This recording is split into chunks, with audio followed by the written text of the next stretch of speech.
A huge amount of people has asked me about how to spell cleave as a warlock, so in this guide I will be covering most of what that entails with some tips and tricks.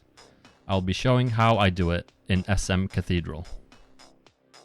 I'm level 42 at the moment, and I'm running this spec. Also, if you have any gear that does extra fire damage, put that on, as fire damage is what you're going to be dealing most of the time. The ideal spell cleave group is 3 mages, 1 priest and a warlock. Your role as a warlock in a spell cleave group is basically pulling the mobs as well as damage. There are several reasons why I go demo for my leveling spec, but it can be really useful in spell cleave groups because of the extra survivability, the 15% extra fire damage from sacrificing your imp, and the ability to resummon any demon like your Void Evoker if needed.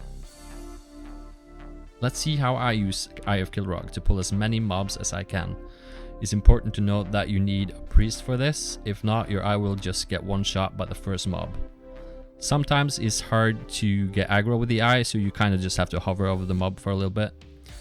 Also, some of the mobs in Cathedral has the ability to interrupt your channeling and make you unable to cast another spell from the same school for 8 seconds, so don't get too close.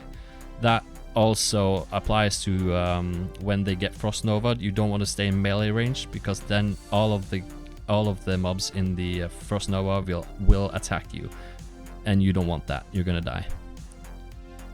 After Eye goes down, you're the one that has aggro, unless the priest or someone else has done some healing or some stuff. But that also means you are the one that controls the pathing of the mobs. So you can see when I'm pulling the mobs, I position myself so that they run through more mobs on the way back. That's what we in the industry call Sikh pulls.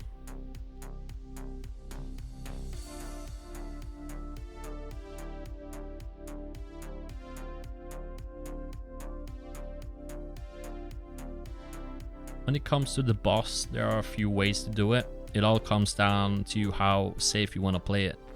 What we did is that we pulled as many as we could with the eye first, and then a mage pulls the boss and ice blocks, which aggroes the rest of the mobs in the instance.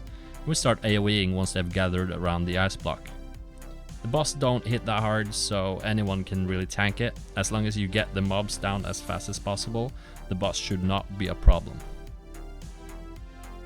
That was my basic guide on how to spell cleave as a warlock. If you have any other question about how to play a warlock or anything else for that matter, just scream into your mic and FBI will send me the recording. See ya!